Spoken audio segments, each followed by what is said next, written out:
కోర్టుకు వెళ్ళి తెచ్చుకుని అన్నిట్లోనూ అప్పుడు నేను స్టే తెచ్చుకోవటం జరిగింది. సో ఏదన్నా కేసు పెట్టినప్పుడు బలంగా ఉన్న కేసు పెట్టాలి. ఈ విషయంలో కేసు అయితే కంపల్సరీగా పెట్టాలి. అసలు నేను ఎట్టి పరిస్థితుల్లో ఇందులో కేసు పెట్టకపోతే ప్రభుత్వం తప్పు అవుతుంది. ఆ section 105 to what extent that would attract other than the driver, that is questionable. Right. పోలీసులు నిబంధనల్ని ముందు నుంచి కూడా ఉంది. పోలీసులు అనుమతి ఇవ్వకపోయినా లేదు లిమిటేషన్స్ పెట్టినా 100 మందికి కంటే ఎక్కువ రావద్దని చెప్పినా 5 వాహనాలలో వస్తామని వాళ్ళే అనుమతి అడిగి వచ్చి ఇవన్నీ అతిక్రమించి 1000 మందిని సమీకరించి ఈ నిబంధనలను ఉల్లంఘించి పోలీసులను కూడా అడ్డుకొని బ్యారికేడ్స్ తోసేసి పెద్ద ర్యాలీ తీసి తాడేపల్లి నుంచి అక్కడ దాకా 86 కిలోమీటర్లకి 9:30 గంటలు ర్యాలీ తీసి, మరి ఇదంతా కూడా దాంట్లో భాగమే కదా నిబంధనలు ఉల్లంఘించడం. అవన్నీ తప్పులే, అవన్నీ దారుణమైన తప్పులు, అవన్నీ దారుణమైన తప్పులే, అవన్నీ ఉల్లంఘనలే.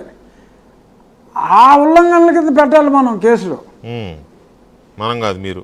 Not under 105 BNS. అదే మనం కాదు, మేము కాదు అనుకోండి. నేను మీరంటే మీ పార్టీ అధికారంలో ఉన్నారు కాబట్టి మీరే, మేము కాదు.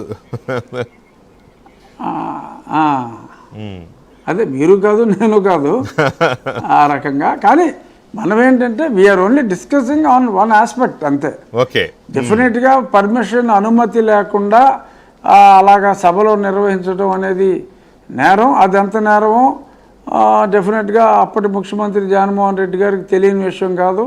సెక్షన్ 30 అనేది ఆయనే తీసుకొచ్చి మరి చాలామంది ఎటువంటి మీటింగ్లు పెడతానికి వీలు లేదని చెప్పి అప్పుడు ఆయన తీసుకొచ్చారు. కాబట్టి ఆ చట్టాల గురించి ఆయనకి పూర్తి అవగాహన ఉంది.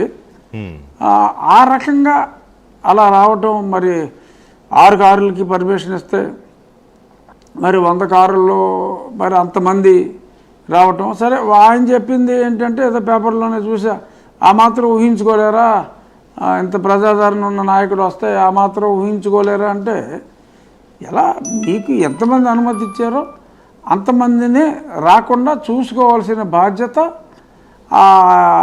మరి ఎవరైతే అనుమతి కోరారో వాళ్ళ మీద ఉంటుంది. అది వదిలేసి మరి ఇలా చేసినప్పుడు డెఫినెట్గా దాని వరకు డెఫినెట్గా చర్యలు తీసుకోవాలి. మళ్ళీ అటువంటి సంఘటనలు జరగకుండా చూసుకోవాలి కూడా. రైట్. మనం ఇప్పుడు ఇంకొక టాపిక్లోకి వస్తే క్లారిటీ ఉండాలి. ఇంకొక టాపిక్